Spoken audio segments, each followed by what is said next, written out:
What was it that Shakespeare said? Adieu, adieu. Parting is such sweet sorrow. Or was that Bugs Bunny? I can't remember, but let's talk about it next. It's the DLLS Rangers podcast.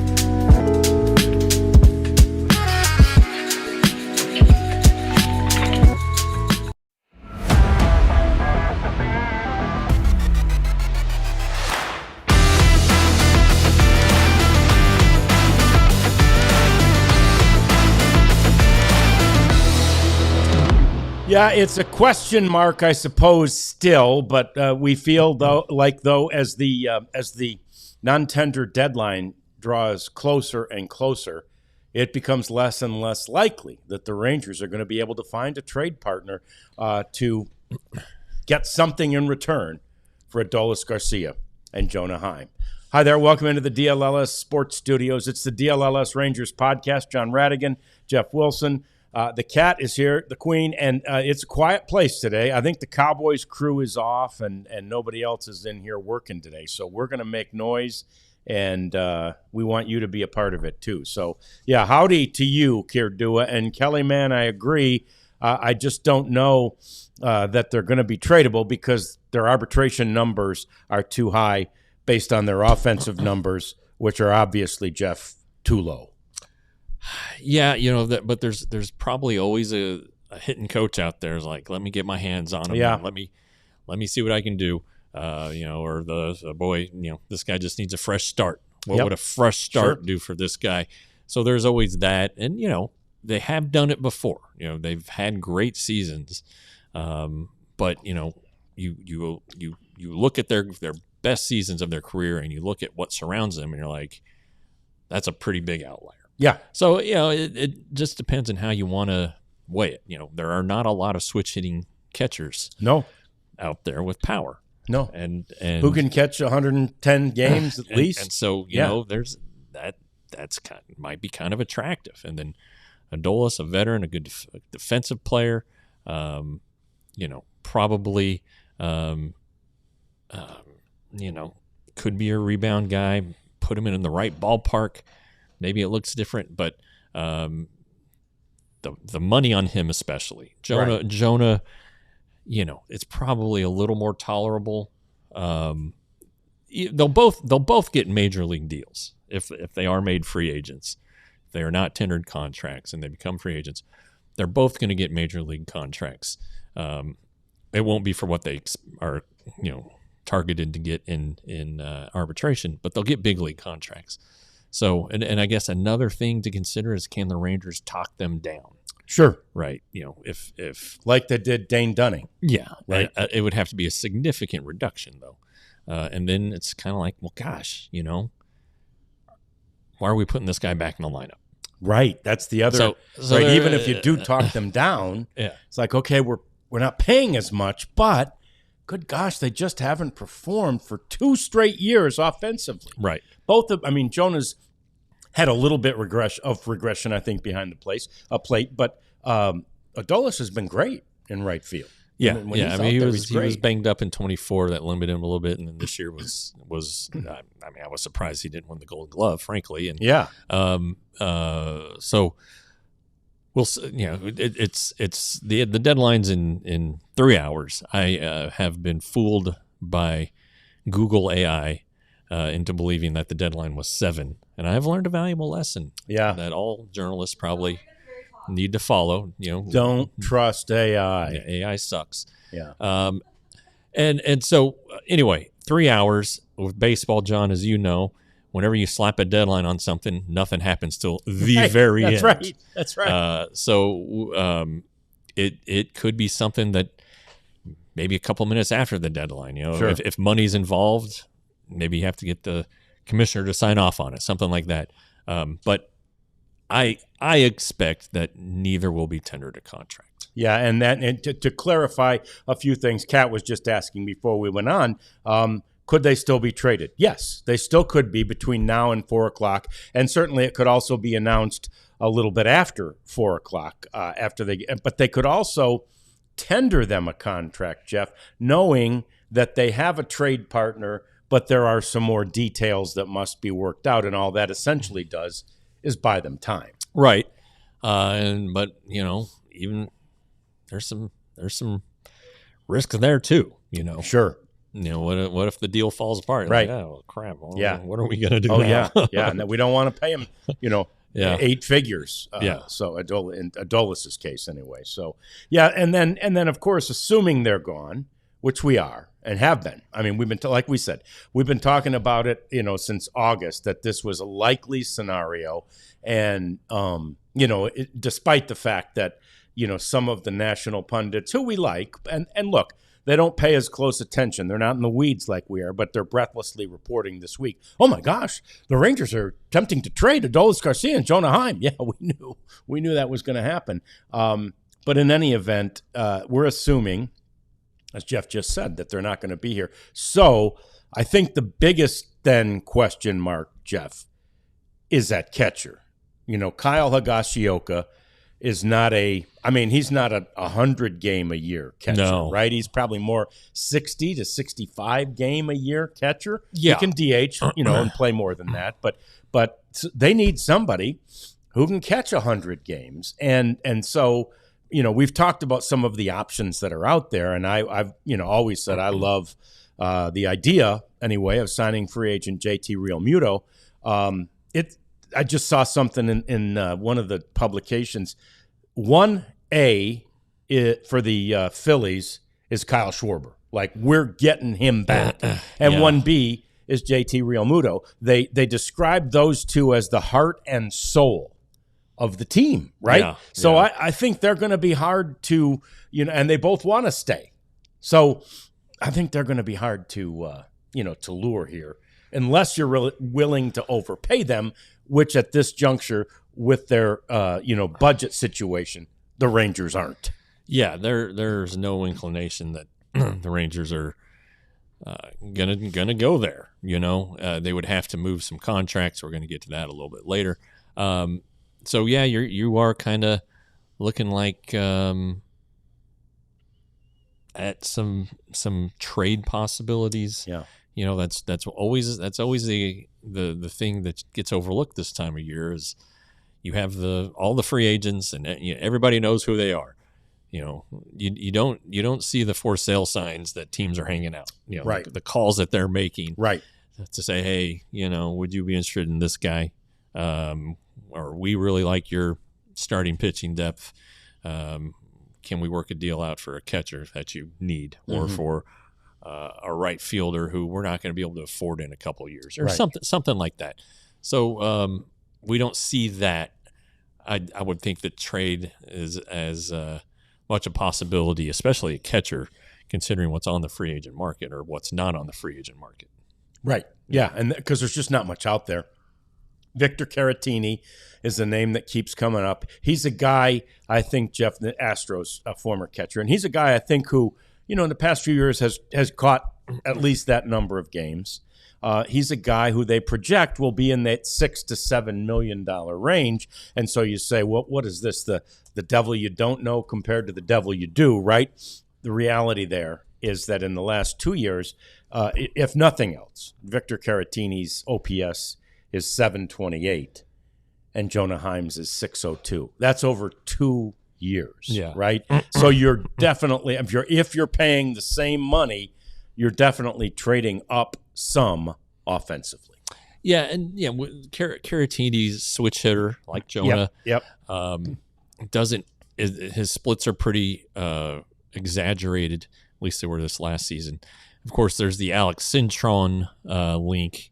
So Caratini could come into a somewhat familiar situation on the hitting side. But yeah, can you do better than that?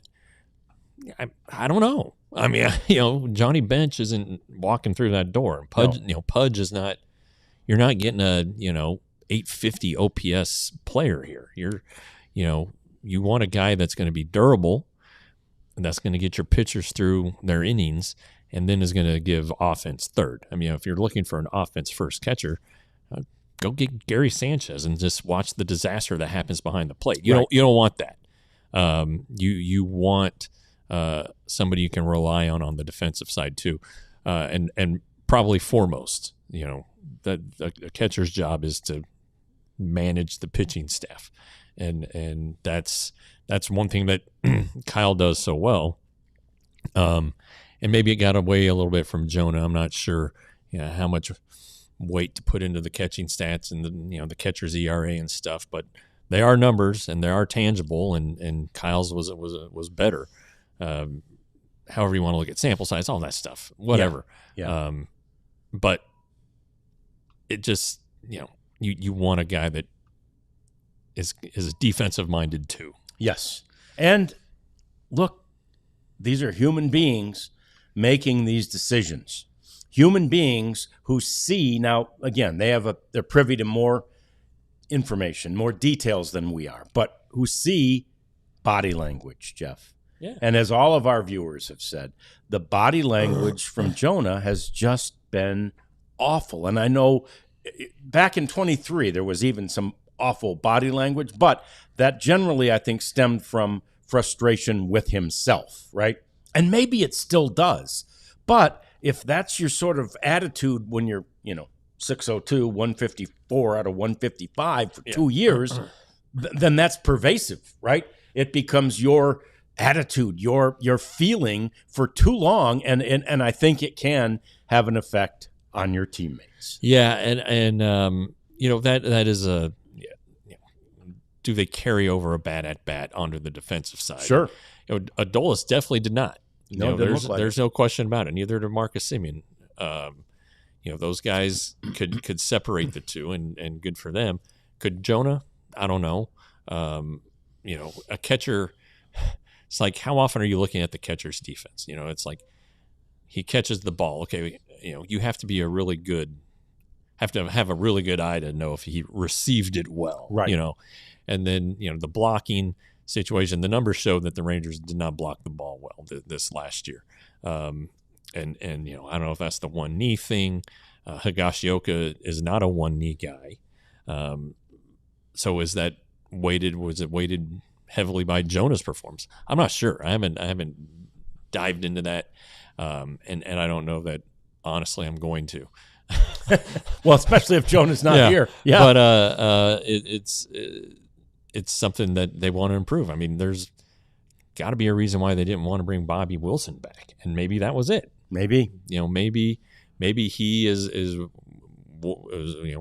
took the brunt of Jonah's declining performance. I don't know, but changes afoot, and probably within 3 hours we'll know what has happened there. And again, all about Sports Zone. Pay Jonah $2 million and tell him he doesn't get paid if he doesn't grow his hair back. I like that. Let's grow that hair back. Yeah, he was better. I was looking for photos of him, and the 23 photos had that long mane. Yeah, he had that Samson hair. Yep. Working for him back then. Yeah, so I'd say the same thing, to be honest with you. Because the Bobby Wilson decision in all these other coaching decisions that came, they all lingered. Man, the Bobby Wilson decision was quick. Right. And so that was in my thought, my view of it, and decisive, right? Yeah. Like, we got to do this move. And then the rest of it, they didn't necessarily feel like they had to do. So, maybe that tells us everything we didn't need to know about, how they viewed what was happening to Jonah more defensively. Bobby wasn't coaching him on how to hit. There were hitting coaches for that. So, it's an interesting day, because usually when, we glance at the list from all the teams of non-tender guys, and, it raises an eyebrow. But with these two guys who were so significant in 2023, a World Series, really a whole playoff hero in Adolis Garcia, and a guy who was an all-star, starter for the all-star team, and a Gold Glove in 2023 and a World Series champion. And I think that causes like more than just a raised eyebrow. Yeah. If you haven't been paying attention, right? If you go, whoa, right?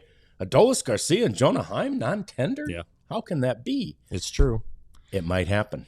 Probably will. Yeah, if you're not following the chat and Joe's question, if anything radical happens today, will you all come back for an emergency pod after this one? The answer, yes.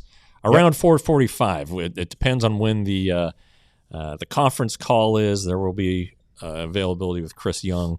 Hasn't been announced, but I'm just assuming. So, yeah. Yeah.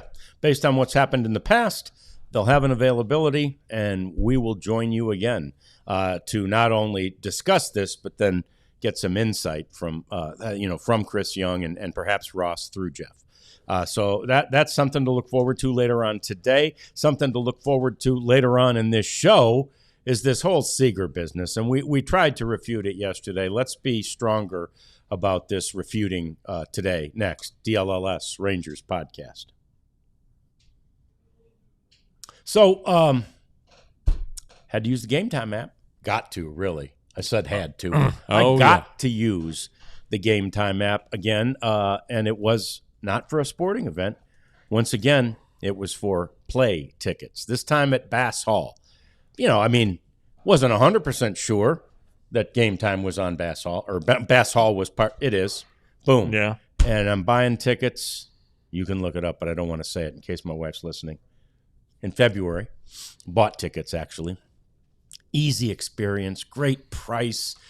Game Time, it just makes it so easy. It's not too hard to figure out what your view will be at Bass Hall because it's a theater. But I still took a look. I mean, what the heck? The technology's there. So you should go to Game Time. Know that they'll guarantee it. If you can find a cheaper price, they'll match it times 10%.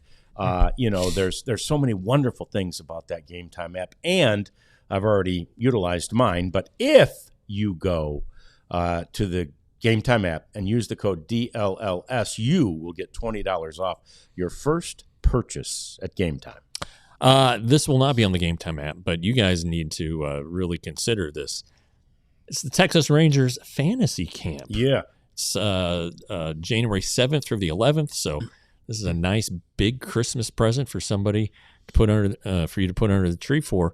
If you've ever wanted to be a major league player and see your name on the back of a jersey and sit in the dugout with some fellas who've done it before, good news: the Texas Rangers Fantasy Camp, presented by National Car Rental, my preferred car rental service. Me too. Is your opportunity Emerald, baby, to live out the dreams. It's in Surprise at the Surprise Rec Center in Arizona, where the Rangers have spring training.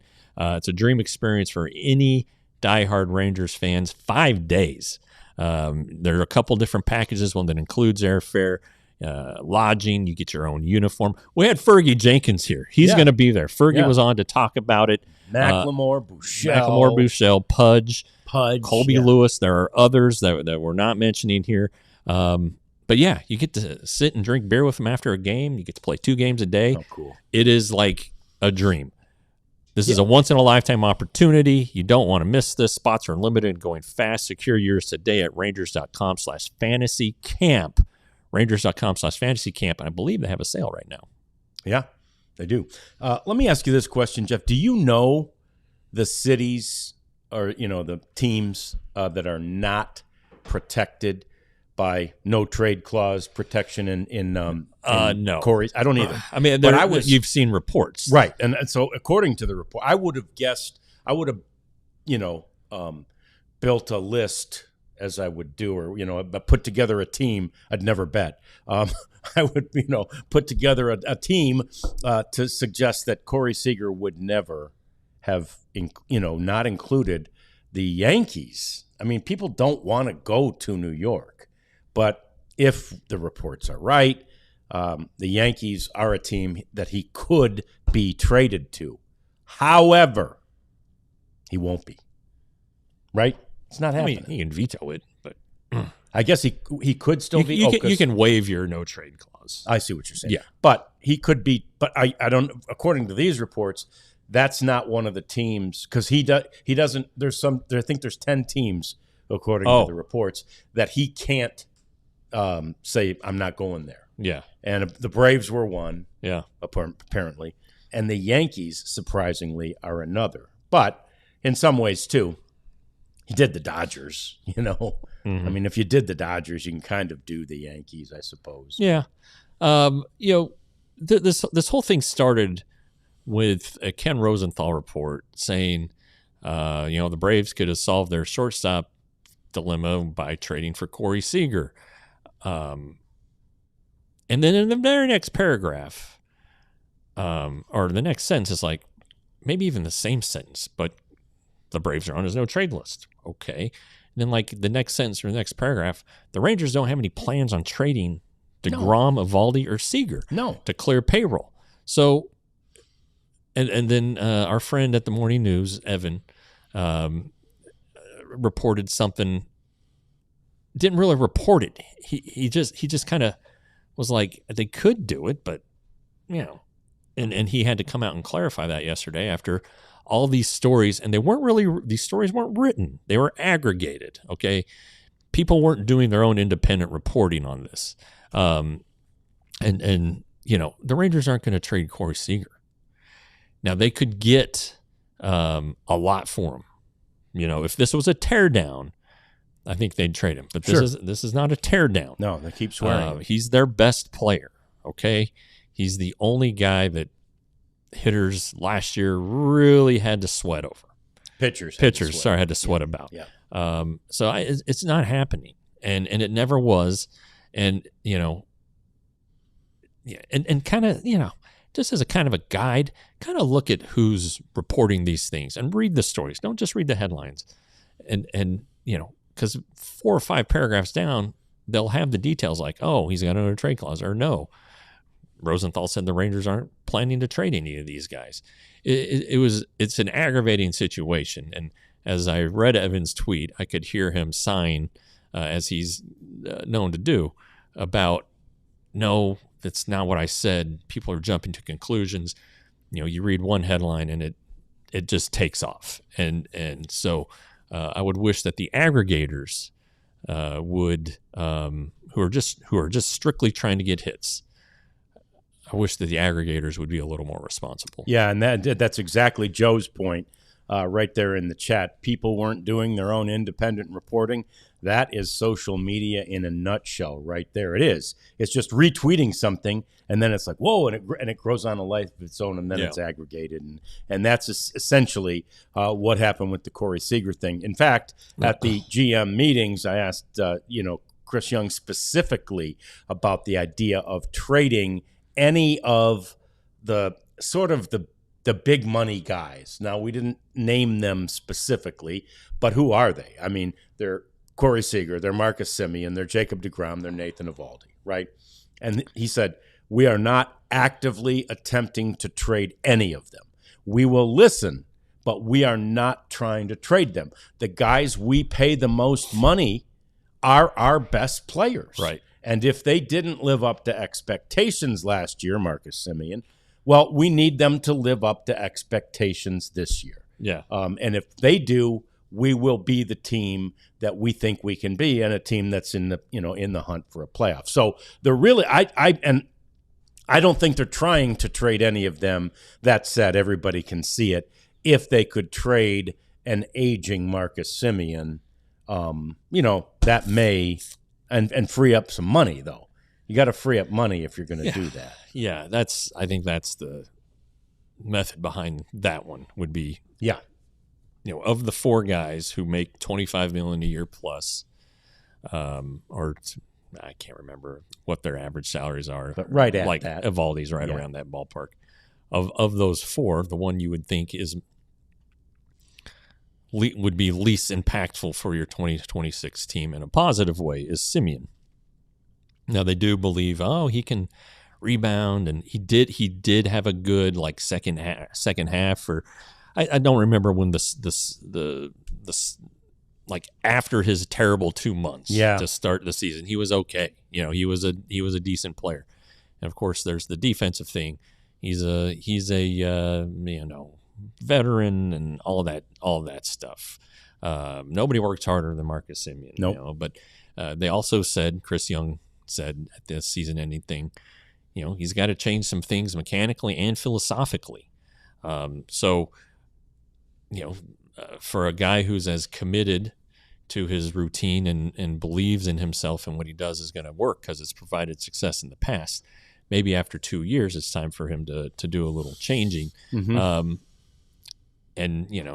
Commitment can also be stubbornness. Yes. Quite frankly, so we'll see. I don't know what's going to happen there. The Rangers need some payroll relief. They do, and that would be probably where they'd start. Yep, that'd be a way to get it. The question from Jim Rockford: will Verlander get signed? Yeah, it'll be. Think Max Scherzer last year, right? Yeah. Scherzer didn't get signed. He didn't get signed. He didn't get signed. He didn't get signed, and then he signed with the Blue Jays, and actually it worked out pretty well for him and for them. And I think Verlander, somebody's going to, probably, like, they're not standing in line right now to sign 41 or 42-year-old Justin Verlander, but somebody will sign him.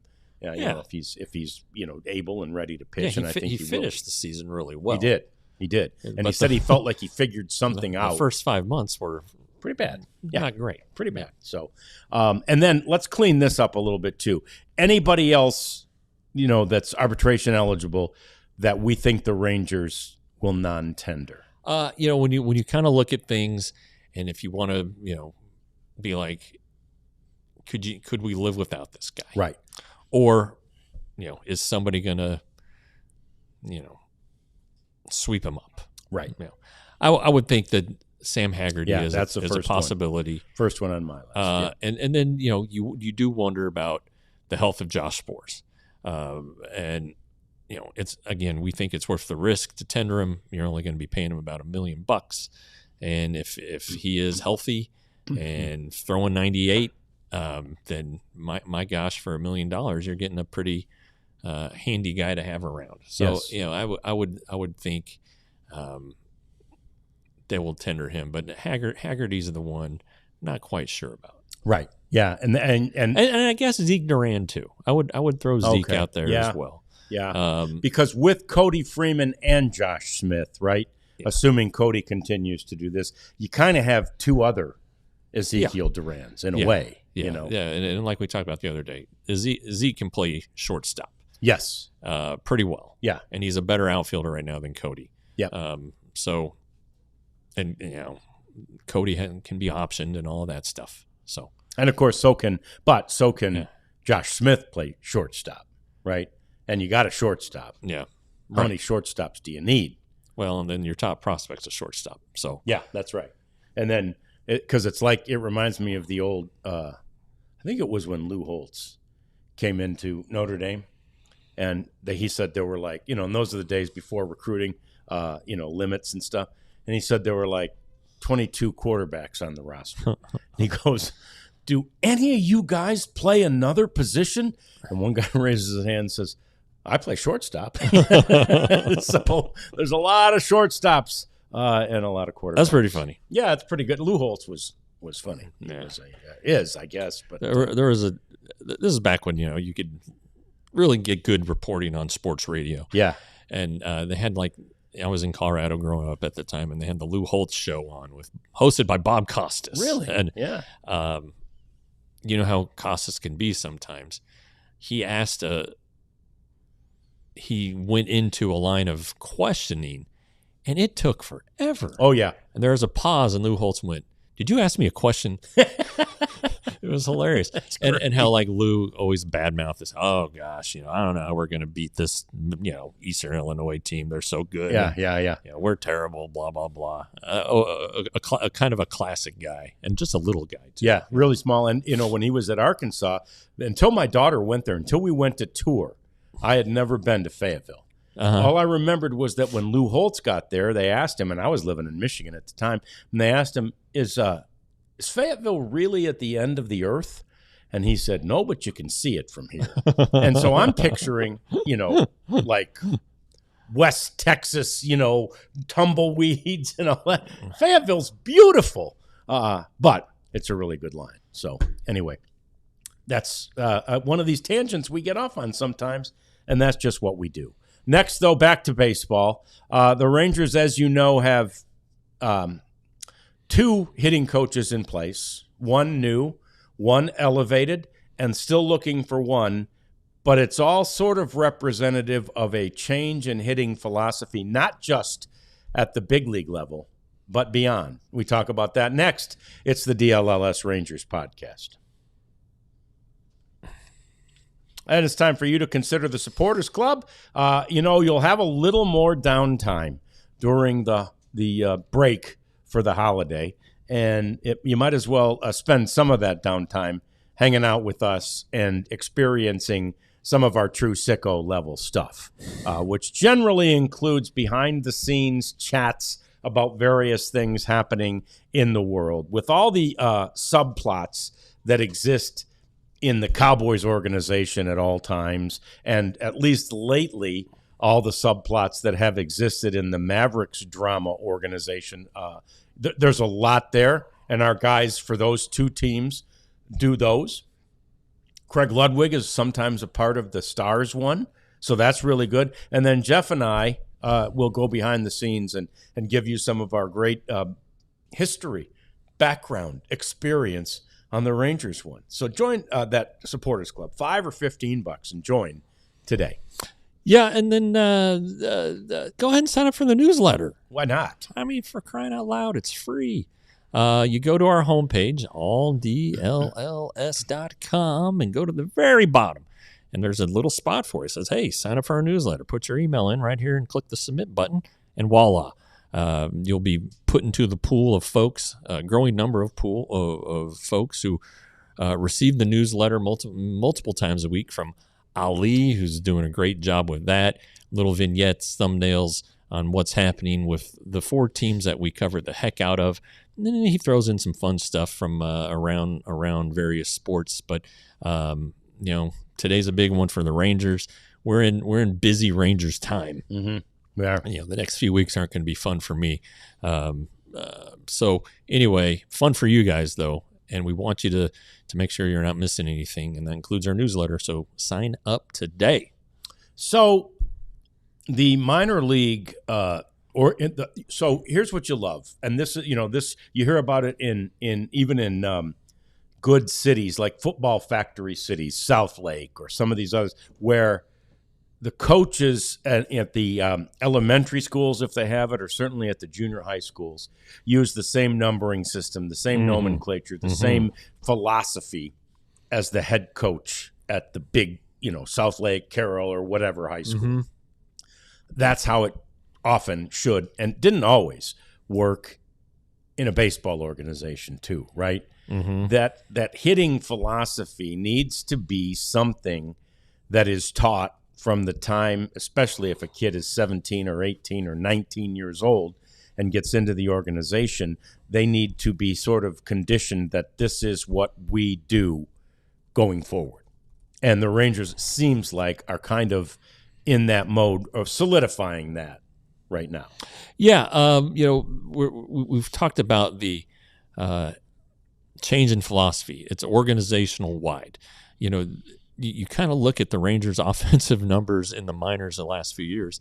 They've been pretty crappy. Yeah, if we're going to be honest, and it hasn't been the guys who are just kind of hanging on and earning a paycheck, filling roster spots. It's guys, high draft picks, big international signees. Guys like that who you can't have struggling to have viable player development and amateur scouting departments. Okay, there've been some changes in the minor league hitting with coaches. They haven't been all been replaced. None of them have been announced, but changes are afoot. And the Rangers need to figure out why guys like Anthony Gutierrez, the guy who was the big international signee in 22, got the biggest bonus. And they're like, God, this guy kills the fastball. He's so good. Power. His first year in Arizona lived up to the hype. He hasn't done much since. Right. He has been injured. In fairness, but this is a guy who they look at and they're like, what's gone wrong here? Yeah. And he's not alone. You look at the high A roster this year in Hub City, and that was where the young star draftees were. Dylan Dreiling, the second rounder in 24. The first rounder, Malcolm Moore. Casey Cook, the third rounder. Gutierrez was there. And it's like, why can't these guys hit? And yes, it's hard to hit home runs to right field in Spartanburg, okay? Probably not that hard. No. Okay. And so but it's pervasive, you know. Paulino Santana, another big signee internationally, 24. Did okay in Arizona, not great. You know, in Arizona, that league, you need to probably have a better than a 750 OPS. Yeah. And then he goes to Hickory, and it doesn't happen for him. So even Sebastian Walcott, who had a great season as a 19-year-old, there's still things that he has to work on. You know, why didn't he hit more home runs? You know, it looked like the walk rate got better, but was he still chasing? Cam Colley, who didn't get protected because he has some offensive flaws. So they want to take, less emphasis away from the slug, kind of like here, and be more dimensional as a hitter. Yep. You know, use all fields and just be hitters. Don't be sluggers. Don't try to hit the ball out of the ballpark. Make solid contact, you know. But even then, you know, don't rely on, you know, your average exit velocity as the defining stat for you, because if you're still hitting 208, there's probably something wrong there, right? You know, and so I think that this was a little bit overdue. You know, when you would talk to club officials about it, hey, what's going on with this guy? I mean, we don't know, we can't explain it. Yeah, and I think the explanation is there needs to be new voice, and the philosophy throughout the organization has to change. You know, part of the reason the Rangers are in the position they are in terms of the payroll and everything is that some of their young guys haven't produced. Mm-hmm. Josh Young counts. You know, he had the great 23, but the last 2 years, I know injuries have been a factor. It hasn't been there. So that's kind of part of the reason why I think you saw Moore, who missed at-bats. He needed to catch them on at-bats. But Dreiling had a full season. Why did Dreiling go to Arizona? Right. I'm sure there are things that he needed to work on. So really, seems like the guy who was immune to it this year, Abby Ortiz, who was just added to the 40 man. But he is a power guy first. So, you know, that kind of philosophy, he can really feed into that one. So it'll be interesting to see when this all shakes out what happens. But it's something to watch. You have to have a healthy farm system that produces talent so that you can splurge here and there and then have the cheap guys who produce and give you value and help you win ball games. Yeah, and you know, at late in the season, we talked to Ross Fenstermaker, and he was lamenting the fact that some of the best prospects in the organization, Malcolm Moore, you know, Anthony Gutierrez, Dylan Dreiling, were still in A-ball. Right. And that's a long ways from the major leagues. And to your point, Jeff, they weren't even like killing it in A-ball. Yeah. So for them, you know, it's still maybe even a long ways to AA and even AAA until they get this corrected. But it's all that connected thing. And here's one of the reasons that I think this forms. Literally, like your kids, Henry and Molly, have coaches, right? Yeah. They have instructors. Like they have their coach for their teams, and you take them all the time to a hitting coach or a pitching coach or whatever. They're out there in every big market and every city, and that's what all these people have, right? Yeah. Now, most don't have, not until you get to the big league level do you have the wherewithal to have a personal hitting coach a la Corey Seager or, you know, who was it we said is Marlon Bird is was Adolis' guy, no, right? Jock's guy.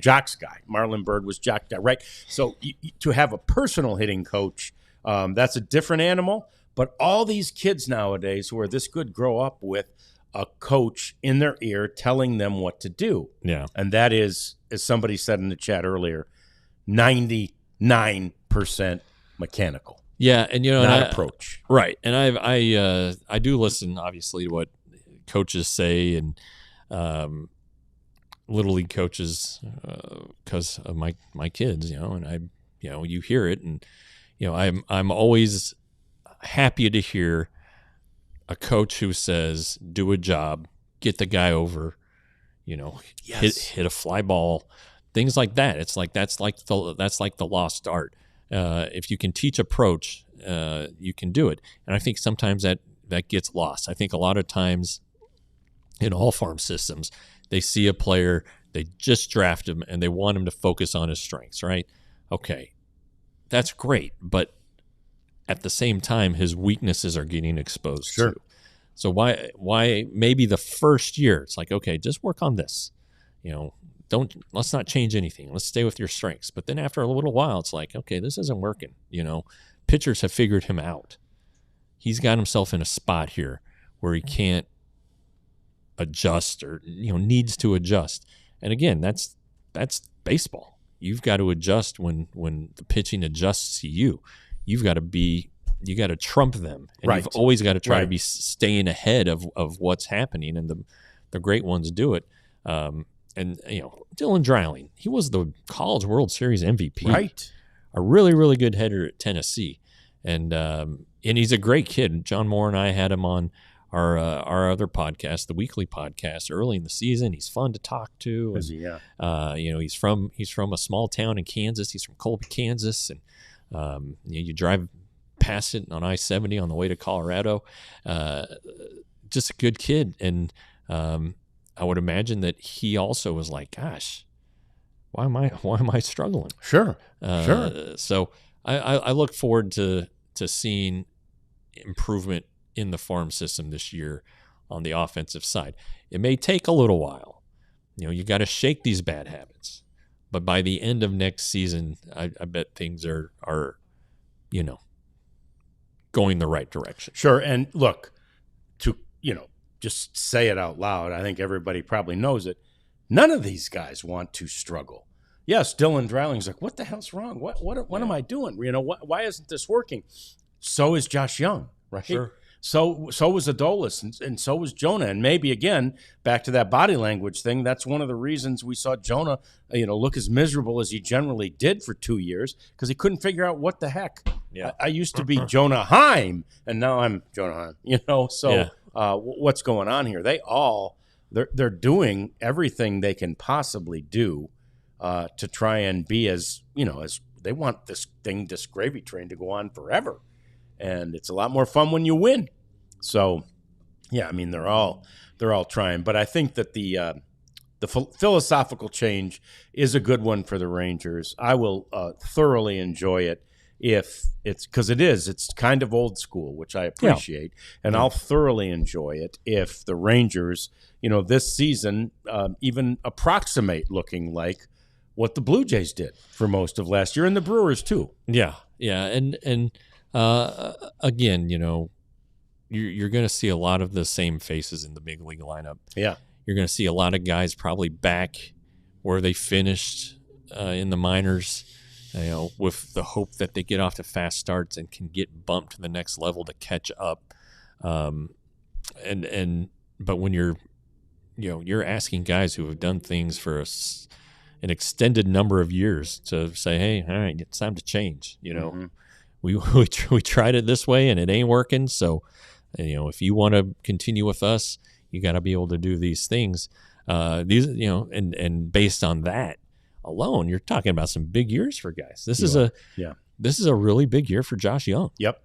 This is I don't want to say make or break, but it might be make or break for him with the Rangers. Yeah. And Evan Carter.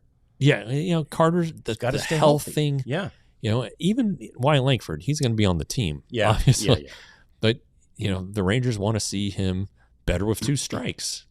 Okay, so that's an approach thing, and he takes a lot of called third strikes. It's like, well, you need to adjust. You need to erase that problem. You need to battle in the box, and that's kind of one of the things that Chris Young also said. They have to be tougher outs. The Rangers need to be tougher outs. They need to grind away on pitchers, compete a little bit more, and that's part of it too. So hopefully that has that started Brett Boone was saying those things. Yes.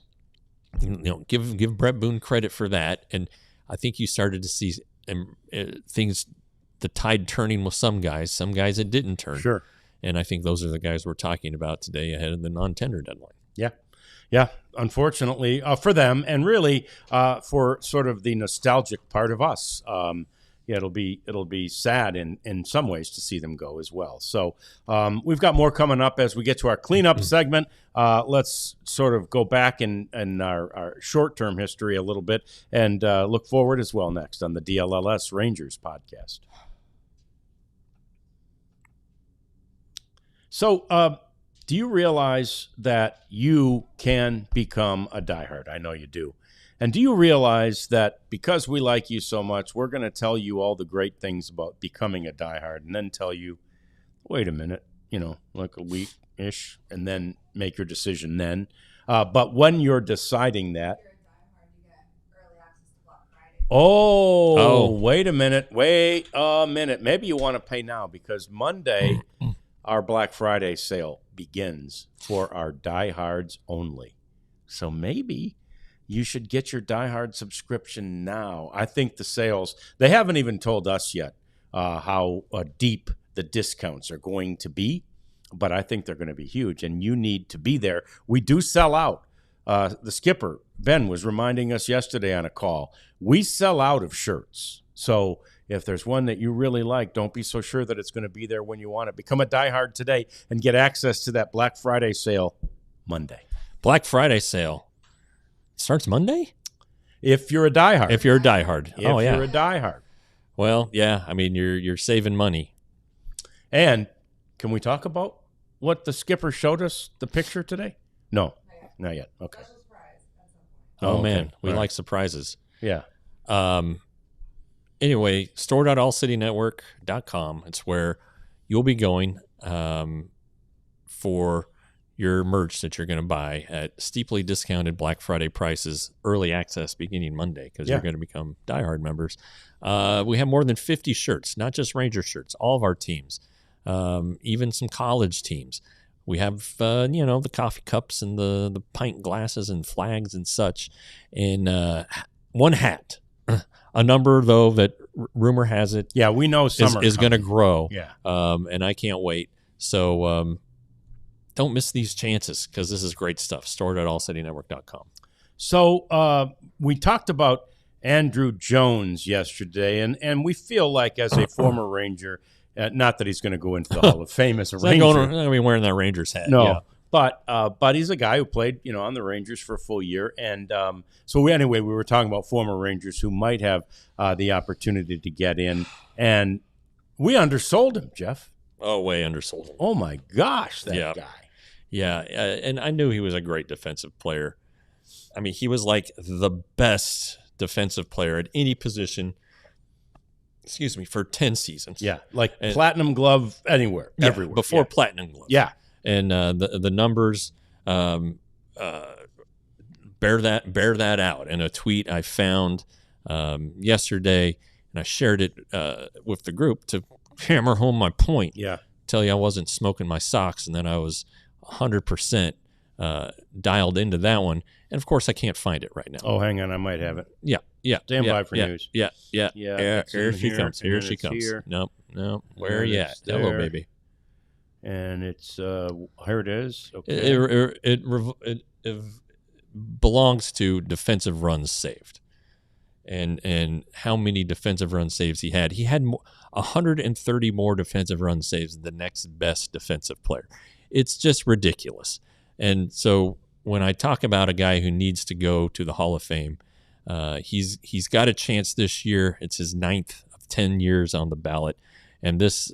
If it hasn't been hammered home for the people who are wondering, he still hit more than 400 homers too. Yeah, he's in that same area as Beltran. They didn't get to 500, but they hit more than 400. Yeah, 265.9 more runs than average, saved more than 265.9 more runs than an average defender would have. That's 113 runs saved than the next best defender, who was Pudge. Right. At 167. And more than... Huge gap. 113 more than Pudge, and then 160 more than the next best outfielder, former Nebraska football punter Darren Erstad. Yeah. It's crazy how good he was. It really is. So thank you very much. I found one to add to the batting cleanup list. Okay. Please. Joey Gallo pitching? Oh, yeah. Yeah. I saw this tweet this morning. I saw a couple guys in the chat say it. I wonder is that Vegas? I bet he's in Vegas, right? Probably. And I did notice that we don't know where the pitches landed. Yeah. We also know he could have come up as a pitcher, right? Yeah, he threw really hard. He threw hard a no-hitter in high school. Yeah. I believe that the day of his prom, he threw a no-hitter and then went to prom with Mike Maddox's daughter. Or Greg Maddox's daughter. Maddox's daughter. Yeah. So, pretty good day. Yeah, not a bad day at all. So anyway, he's been working on it. He kind of teased it after he was let go last year in spring training or whatever. And, you kind of were like, well, I haven't seen anything for a while. I guess that's just him reminding people that he's still doing this. Sure. Delivery looks fine. He throws hard. But again, let's see some more, Joey. Like, how about from the catcher's perspective? Yeah, let's see where these things are. Let's see where these things are going. He's 32 years old, and again, that shot of him, just seeing him throw, is like the shot you take of a guy when he's golfing. Like if you're just on the tee box and you just stand there and show the shot, you don't know where the ball went, right, Jeff? Right? If you're just standing there next to him. So anyway, but it's I know you did too, Jeff. I always liked Joey, and so I'll root for him. I mean, if he can make it back, he's only, like I say, only 32. Uncle Ted with a pretty good point. If his ERA is as low as his batting average, he'd be awesome. That's exactly right. That's fantastic. All right, so. Are the Mariners like punking the big unit? They're going to retire Randy Johnson's number, which, by the way, is already retired. They retired 51 for Ichiro. Yeah. And now they're like, it's kind of like the Rangers coming back and saying, you know what, Jim Sundberg, we're going to retire your number, right? I mean, you gave away his number to Ichiro. And then you retired it for Ichiro. Just as with the Rangers, they gave away 10 to Michael Young, and I'm sure there were others between Sonny and Young that wore 10, and then they retired it for Michael Young. But Sonny, friend of mine, will say, my number's retired there on the wall. So, it's interesting. I feel like, though, it's like, we're going to retire your number. As it is, he joins Ichiro, Jr., Edgar, and, of course, in every ballpark, Jackie Robinson. Yeah. But not a long list of retired numbers there in Seattle. Right. I wonder if they'll get to Felix ever. 34. Like everybody there just fawns over Jay Buhner. Yeah. And then, Dan Wilson, kind of a guy that everybody loves, and now he's their manager. Now he's the manager. Yeah. Yeah. Saw a tweet yesterday from somebody who is a Yankees fan who was listing all of the networks and so forth and streaming services that he will need to watch all of the Yankees games next year. Okay. It's worse. There are more if you're a Rangers fan than there are if you're a Yankees fan, in part because, and good on the Rangers, they have that Friday package of home games that is available on a local channel. Yes. So you have to be able to access that local channel or Victory Plus. So here are the outlets, the streaming services and the networks you need to make sure you have to watch Rangers games next year. Let's do it. RSN. Check. KDAF or Victory. Prime.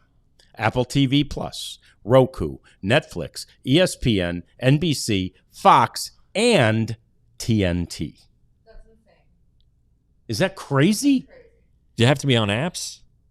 Huh? Like if I have DirecTV and I have ESPN and TNT, does that no. cover Yeah, it? you're fine. Yeah, okay. You're fine. Yeah.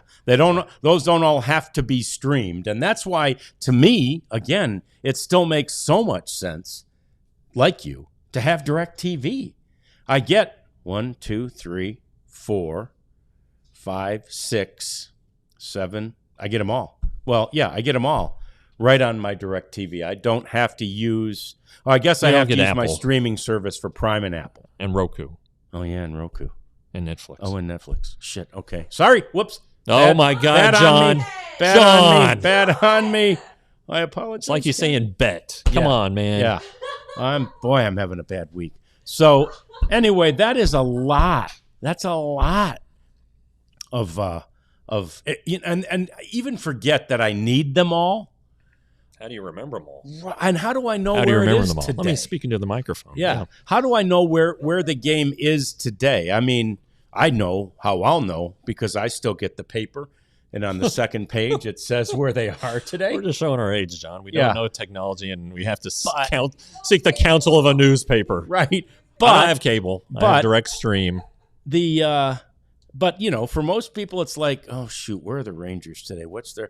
Oh, give me a break. You just turn it on. Oh, it's going to be on RSN today. Oh no, it's on KDF today or KDAF today, or it's on Prime. Oh, this is an Apple game. You're mixing in. They didn't list Peacock as one of the options, but I think that's one more that's added in there. I think some of the things that are on there are going to be exclusive to Peacock. So, God, that's a lot, and it's annoying. All right, Joe is insisting no Roku. Well, okay, thanks, Joe. Okay, maybe not. Well, that's scratch good. Scratch it off the list. One less.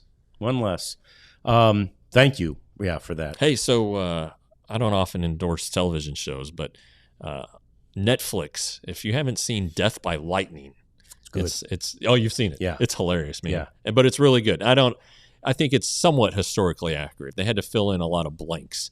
But, man, that was pretty good. Yeah. That was pretty good. Yeah.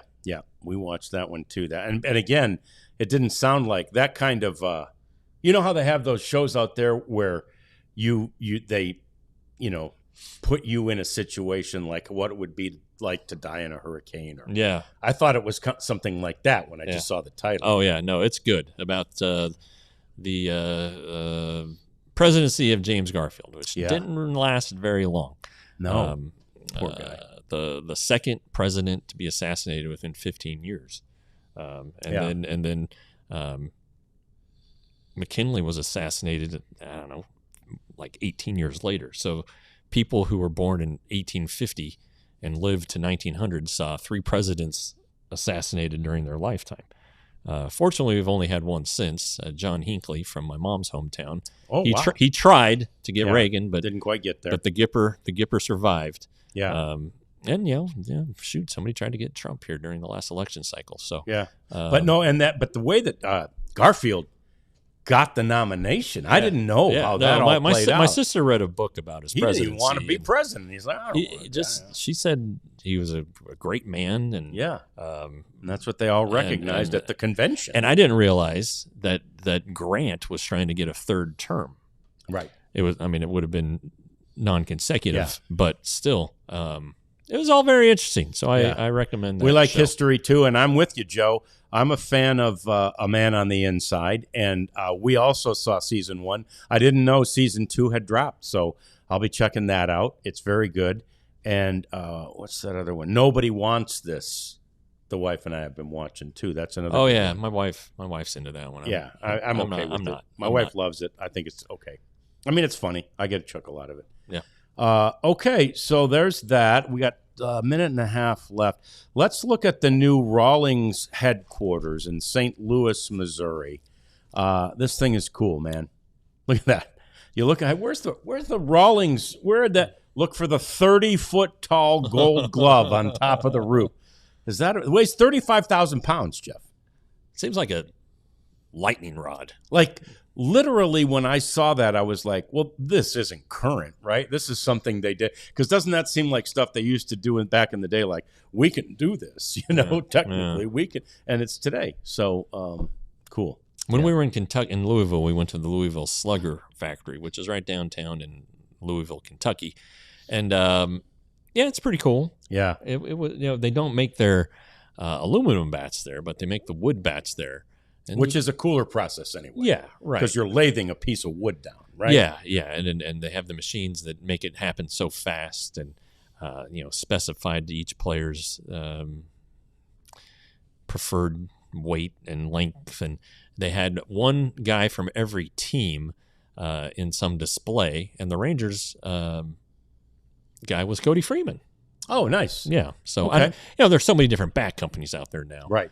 So not everybody uses Louisville Slugger. No. So Used to, everybody did. And everybody used Rawlings. Yeah. Nowadays, not so much. But a lot of people still do. They're still the first probably name you think of in bats and gloves, 100%. though. Yeah. 100%. Yep. Rarities late to the party, but we always appreciate you here. And yes, we will be doing an emergency pod at around 4:45. Thank you, T.O., for letting him know. But that's exactly what we plan to do. I think we're going to be as surprised if they aren't non-tendered. Yeah, that's probably the bigger news. It probably is, as if they are. So I think probably either way, one way or the other, you'll probably see us at 4:45, like it or not. But we're glad you're all here right now. And we hope you'll all be back with us again at 4:45. If not, we'll see you on the next edition of the DLLS Rangers podcast. We all silly like the mayor.